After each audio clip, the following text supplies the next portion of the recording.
Hello, welcome back to Cracking the Cryptic, and another puzzle by Fenners today, who's featured a couple of times on the channel lately, and it's fantastic. Yeah, Simon actually, I think, reminisced that it took him back to his university days. I, for some reason, exactly at this time of year, I would open the papers, the big broadsheets that we had at my school, and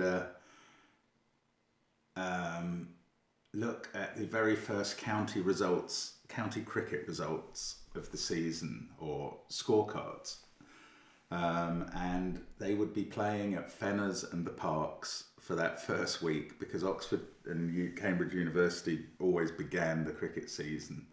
For some reason they had first class status back in those days, and indeed it lasted a long time. And it was just very redolent and evocative of the summer about to come and the fact that I love cricket and so on. Anyway, that's my association with Fenners. I'm sure Fenners has got nothing to do with that. He probably has Fen in his name, like the Fenners in Soccer Saturday or whatever it was. Anyway, we will have it. That's just blathering away about the word Fenners. Sorry. We've got a puzzle with a single line in it today. I love the sparseness of this grid, its emptiness, and the fact that a set of rules combined with this grid is going to give us a uniquely solvable puzzle. It's just elegance. This is the sort of class that constructors are coming up with these days. And if you want more class, try the April Foolery puzzle hunt on our Patreon. That is 9 puzzles with a bogus rule in each, followed by a 10th puzzle to try and complete the prize, or to complete the hunt and get to the prize. A brilliant cushion cover by Emily Williams in a Sudoku style. You will love having that if you win it, and we're so grateful to Emily for creating it. It's amazing. Now, also on Patreon, I've put up a video of myself solving a new game, A Line, which is in the Boston Globes by Brendan Emmett Quigley, who's pretty much crossword royalty. If you're a patron, have a look at it, see if you think it's worth me continuing to do every day. It's quite an interesting letter swapping game to create a clueless crossword. I urge you to have a look. And of course there's regular connections videos, crossword videos every month at least, and often more, and all sorts on Patreon. Join us there. Or try our apps. We do have Line Sudoku and Domino Sudoku, but we also have Fog of War Sudoku, the latest one. And that's very popular too. You could get our merchandise, including the Secret Squared t-shirt by And a Picture, or a backpack with Cracking the Cryptic on, and then everybody will know what you're a fan of wherever you go. There's also, of course, SVEN'S Sudoku Pad linked under the grid. But the first link is to this puzzle, which is called, rather brilliantly, Restricted Where? And it's by Fenners. Now, normal Sudoku rules apply. So 1 to 9 will go in every row, every column, and every 3x3 box. There's an anti-knight rule. Digits a chess knight's move apart, like there and there, cannot contain the same digit. Now, where I am, I don't have my normal Knighty McKnight face, so I have dragooned this little fella into action. He's going to sit on my desk and try and remind me when I forget there's a knight's move rule in operation. But we can't have the same digit there and there, or there and there, for instance. That is the rule of anti-knight. Now, the line, digits on the line must sum to the same value in each pass through a box. So box borders divide the line into the same value. So that will add up to the same as those two, or the same as those three. It's going to be the same total in each box all the way around the line, but these two are separate bits. And then we've got a few little white dots sprinkled around the grid, which have consecutive digits on, and one black dot where there's a 1:2 ratio between the two digits. Those are the rules. That's all there is. I love that this is that empty, and I totally understand the title, Restricted Where? But let's give it a crack, and you can try it on that first link under the video. You can check the video length to see how hard I found it. Let's get cracking. So there are 1-cell segments. There are 2 of them on this line, but there are also 3-cell segments. Now the 3-cell segments have to contain at least 1, 2, 3, adding up to a minimum 6 in these cells, which must be the same because n is always the same around the whole line. 1, 2, 3 and 1, 2, 4 are not going to work, and here's why. These 3 digits, let's call them blue, and these 3 digits, let's call them green. If this was 6 or 7 as the total n for the line, these 3 would have to be 1, 2, 3 or 1, 2, 4, specifically those digits. And these would also have to be from that same set. And that would give you 5 digits in the column from the same set of 3 digits. Now, that just doesn't make sense. So we now already know that we've got 8 or 9. Oh, I see Mr. McKnight looking at me, telling me, don't forget the knight's move thing. And that's a good point. Maybe we can just look into the central box for the yellow digit. Can't be in any of those, so it's in one of those. And in box 2, those are all ruled out, and that. Similar pattern of yellow possibilities. Okay, maybe we can't go anywhere with the knight's move yet. Let's think about these. Whether we can eliminate 8, which seems possible to me.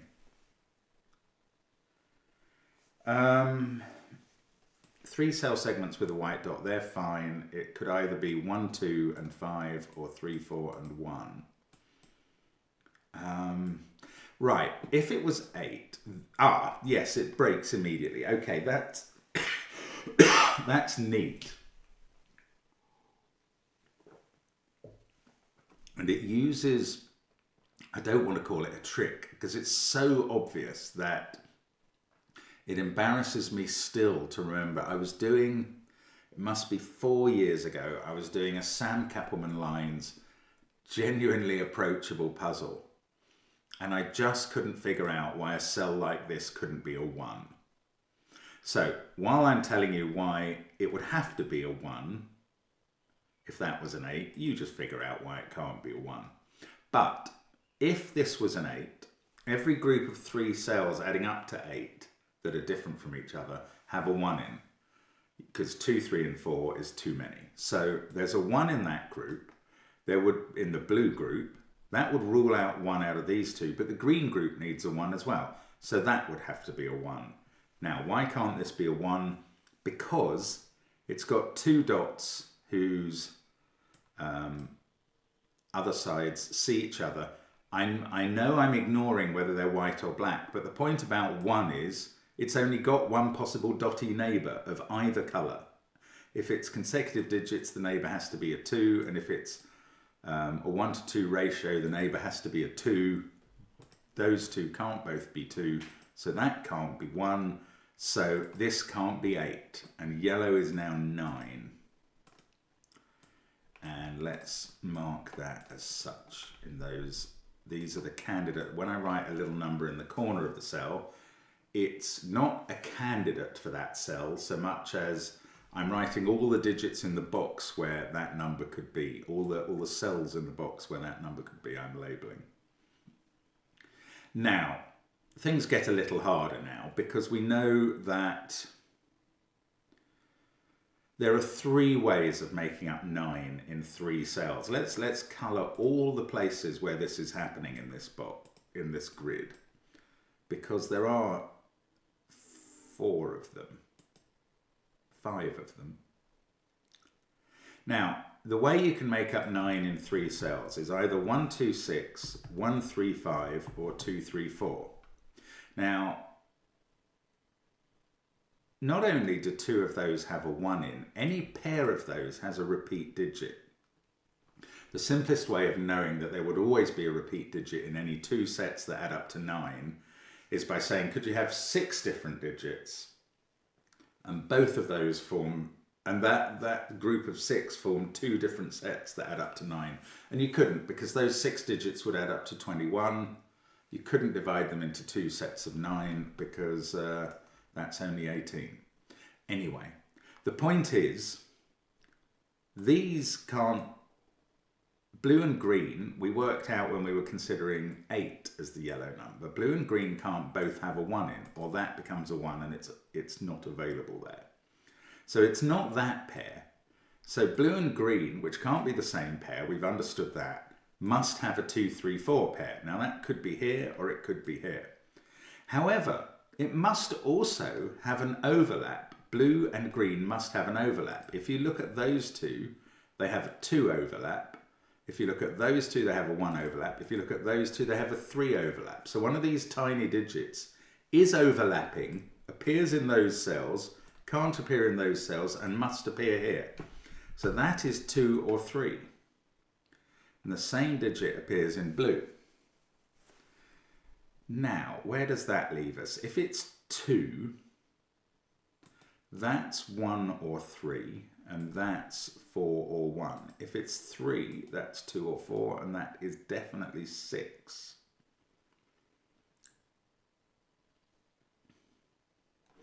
I don't know, that was just an aide memoir up there. So that digit is going to be in one of those and one of these. I'm not sure. Again, orange is going to be a different set from green, but it could be the same. Yes, again, there's an overlap between orange and green. Ah, yes, this is good. There is an overlap between orange and green because of the reasons we saw when we had the aide memoir up. That overlap goes into this cell. Now, that could be 1 this time. There's nothing to stop row 7, column 8 from being a 1 like there is here. But it is another overlap, and it's going into here, and it must be 1, 2, or 3. The bigger digits aren't overlaps between the possible aide memoir sets. However, actually, I'm just going to very quickly put up the aide memoir sets again to tell you something else about them. Apart from the little digits, the 1, 2, 3, there's always one middly digit in a set adding up to 9. In this group 4, in this group 5, in this group 6. So that has to go here because these are the 2 low digits in green. So this is the middly digit. And now we can connect the white dots. That's beautiful. That is a beautiful start, Fenners. Restricted where? Down here in box 9 and by this. And that's lovely. This is a 3. That's a 4. That's the only way to get a middly one there and a low one there. So now we can add up to 9. That's a 2. We can complete the black dot. That's a 6. This group of cells doesn't have 3 on. That's the important thing there. But it does have 2 low digits out of 1, 2, 3 because we've examined the sets of 3 that make up 9. And that must be 1, 2. Add them up. That goes with a 6. So 2 was the repeat digit there. Here, the 2 low digits are 1, 3. They go with a 5. So now we've had all 3 possible makeups of the groups that make 9. Now, by Sudoku, this digit is 6, 7, or 8 because it sees a 1, 2, 3, 4, 5 set in the column. However, it can't be 6 because that would be a 3 to make this pair add up to 9, and we've had a 3 there.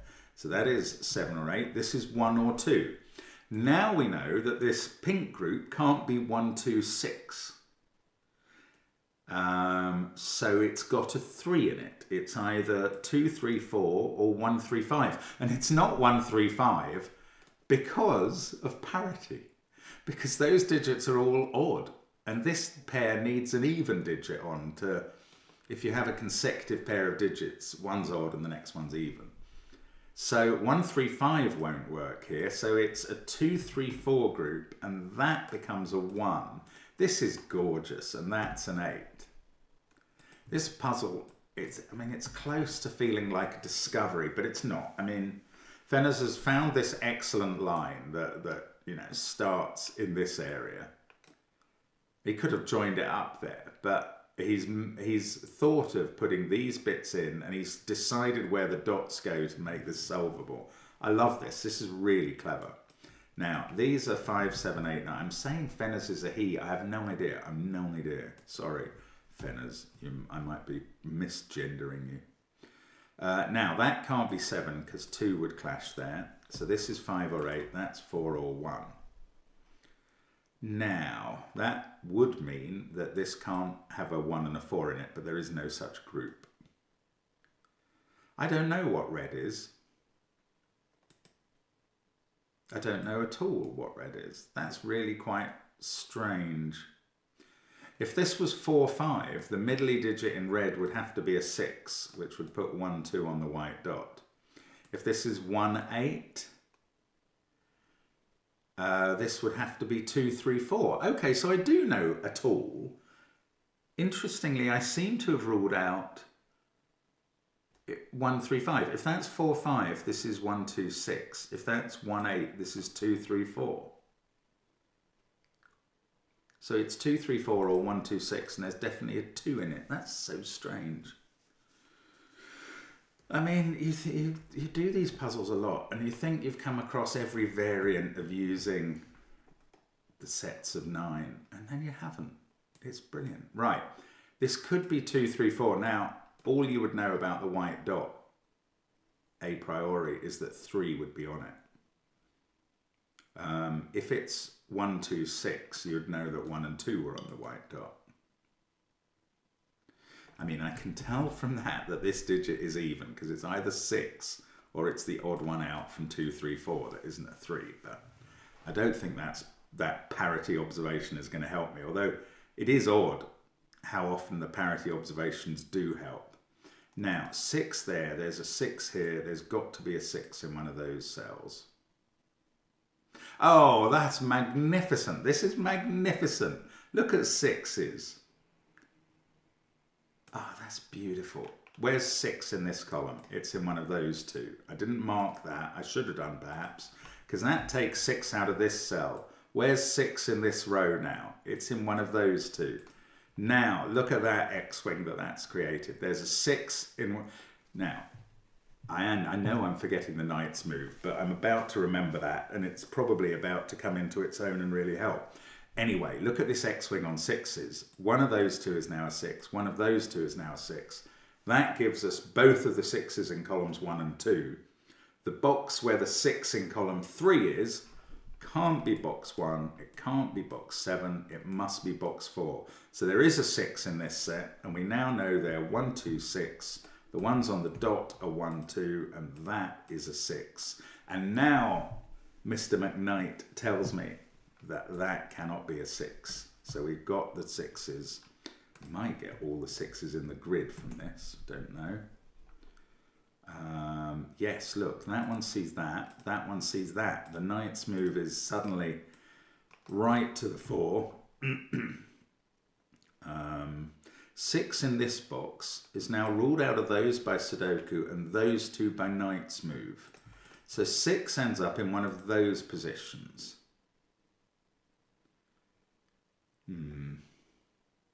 Okay, maybe I can't do all the 6s yet. Although, hang on, there's a 6 in one of those two. 6 in one of those. 6 somewhere here. Now, those two both see that. So there can't be a 6 there because there has to be a 6 in box 5. And it will prevent that spot. So 6 is in one of those in box 2. Let's look at the knight's move, because I literally did go through a spell of forgetting it. I don't think at a point that mattered, but 1 can be ruled out of there. 3 can be ruled out of there. Oh, that's now a 1-2 pair, so this is 4. That's just Sudoku. 5 there.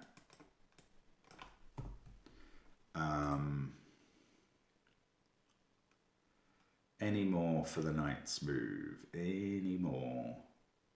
That 1-2 pair. That 1-2 pair sees these cells. That 1-2 pair sees these cells. So none of these can be 1 or 2. Oh no, this is much more important. One of these is a 3. And by the knight's move and regular Sudoku, they rule 3 out of this cell. And you can see why that matters.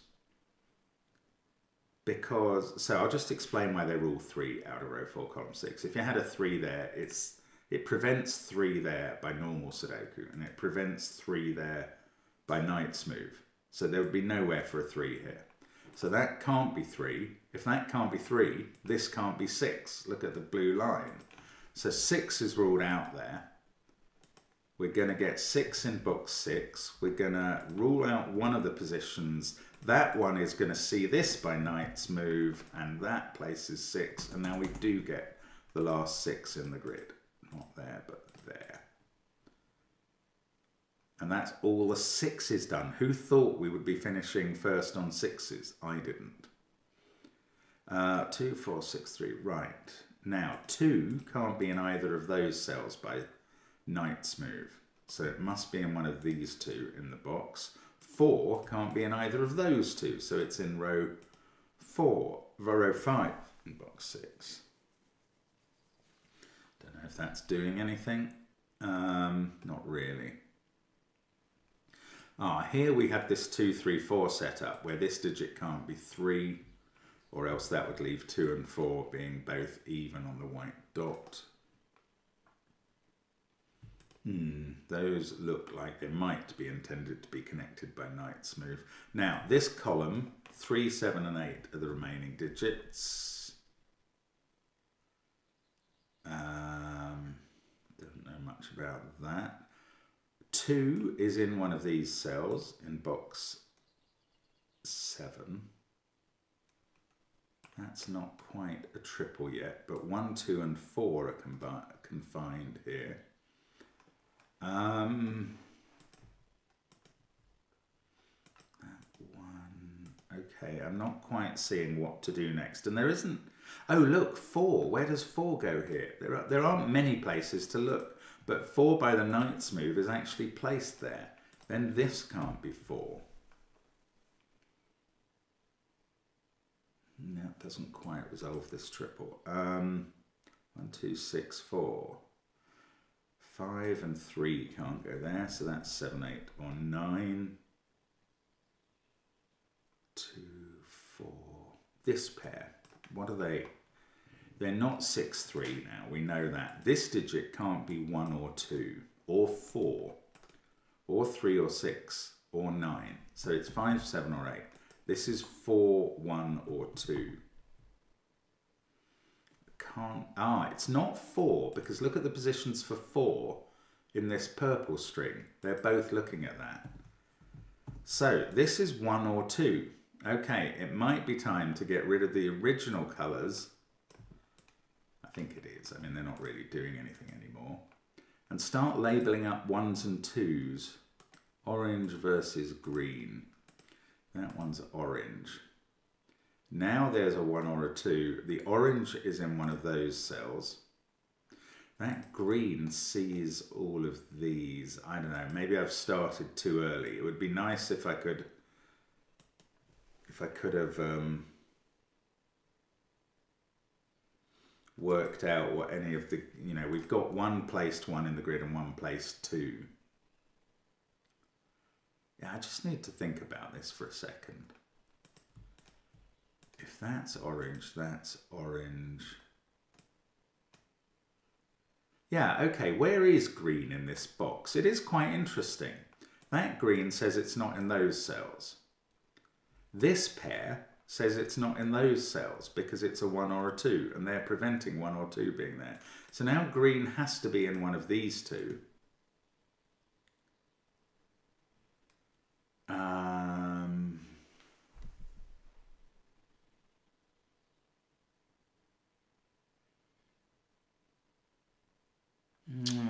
I thought this was going to help. It is going to help. Look, green and orange are 1 and 2, and they're both looking at that cell. So that has to be a 4. This puzzle has some weird stuff in it. Now I can place 4 in box 5 because that one sees that cell by knight's move. So that's a 4. So we've limited 9 to one of 2 places.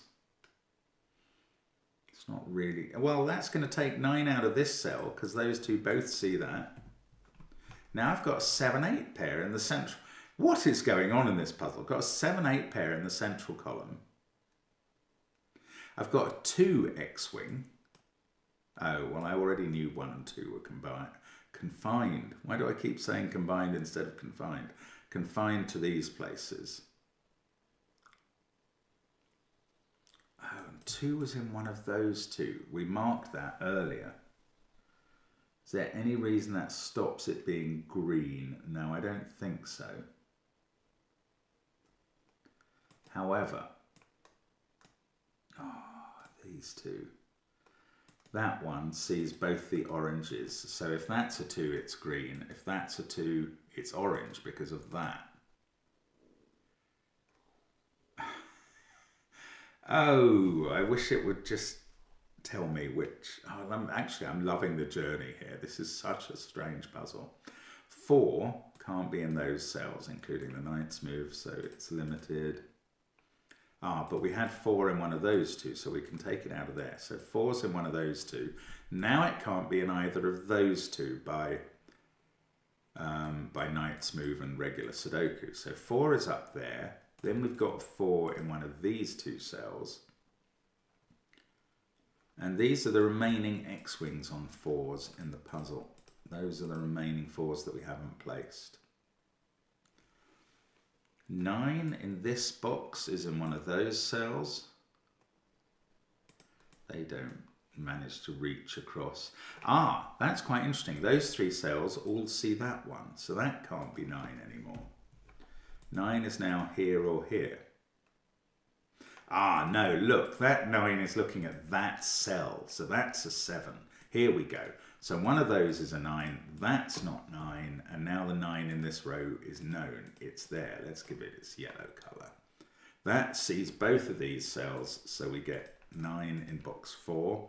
That determines where it is in box 5, which is here. Surely we're going to finish 9s. That can't be 9. Oh, maybe we're not. Oh yes, hang on. That one sees those 2 cells. So the 9 in box 8 is in one of these, and they both see that cell. So that pushes the 9 in box 9 over to the... Oh no, this is impossible now. I wanted 9 to be here. I didn't see that. Yes, okay, that's fine. So the 9 in these cells sees that cell. So that's not a 9. We've got a 9 up there seeing all of those cells. So we do locate 9. Actually, sorry, placing that 7 did it. I just hadn't noticed. Now, one of those 2 is a 9. We must be finished here, surely. Yes, that's a 9. In box 8, we are finished. That's not a 9 now. That one is. And that puts 9 in the corner. Nobody puts 9 in the corner. Well, we do. Right, so that's all the 9s done. Now, that obviously doesn't help with 1s and 2s. 7 is looking at those 2 cells, so one of these is a 7. And therefore that's not a 7. And in fact, 7 is now placed in, yeah, that's a 5. 7 is placed in row 3 there. And that sees all of these, puts 7 in one of those 2, places 7 in column 3 there. Now we've got a 3-8 pair at the top, which both see that cell. That's not very interesting. We'll keep going with 7s instead. 7 has to be there because this one sees that as well as those. And I bet, yeah, this is an 8, that's a 7. One of these is a 7. The knight's move tells us which, and that also fixes 4, which does one of our 4 X-wings. We've still got the other one to do on the other side of the grid. And that 7 looks at this cell. So now we get the colours that I began. I mean, I haven't got very far with the colours, but still, we know that 1 is orange and 2 is green. That 2 sees this by the knight's move. And everything is working beautifully. One of these is a 2, but of course we knew that one of those was a 2, so it's not here, it's there. I don't think I'm going to colour. Let's get rid of the green and orange colours entirely, I think. But I'm going to fill in that 2 in box 5. Now, that is 1 or 3 by Sudoku. 3, 5, 7. That seems to have to be a 5 in the centre of the grid because it sees 3 and 7. So that's a 1 to complete the column. This is a 3 and 8 to complete the row. 3 and 7 go there and there, but we do again have a knight move to sort that one out. This can't be 3 or 1, that's a 5. That's a 1. All the pencil marks are unwinding. 2 and 8 here. Is knight's move doing that? I can't see it. 2 and 3 up here. And I don't think knight's move's doing that. 5 and 8 here. Knight's move is doing that. That fixes 8 and 3, and then we can bounce that back across and do 2 and 3, and then down to the 2 and 8. And this is all coming together beautifully now. That's a 5. 1-8 pair there. Still the knight's move won't operate on that. This is an I-wing. We finish this column with a 3. Let's get rid of the yellow colouring because it's done its job. We've got 5 and 8 here. They just go in straightforwardly. That finishes off 8 and 1. We've just got 2 columns to do. That's a 3. We can probably do these by ordinary Sudoku. So a 3-5 pair here now is resolved. Then we must have a 5 somewhere up here, and that makes it a 5-4 pair. That sorts out 4-7. Oh no, we're left with a deadly pattern of 1s and 2s, and surely the knight's move will come to the rescue. Yes, you could look at any of those cells and figure out the knight's move on column 2. And there we go. What a lovely puzzle by Fenner's. That really is elegant. I mean, I think it's marvellous actually. It's not very difficult. It just takes a little bit of application and thinking. Some of that break-in was fantastic actually. This not being able to be a 1. I mean, I remember, I don't know, if you really tried, you could look back to where I was doing genuinely approachable puzzles by Sam Cappleman-Lynes, and a genuinely approachable puzzle took me about 12 minutes or 14 when they're normally 3 or 4, because I just couldn't see that one within a box, a dot between a white and a black couldn't be a 1. It's so embarrassing to think about, but once you learn a lesson that way, it really gets dinned into you, which is fantastic. Anyway, great puzzle. Thank you for watching as always on the channel. We really hope you'll come back and watch more Variant Sudoku. We'll be back with 2 episodes tomorrow. As always, thank you very much for watching. Bye for now.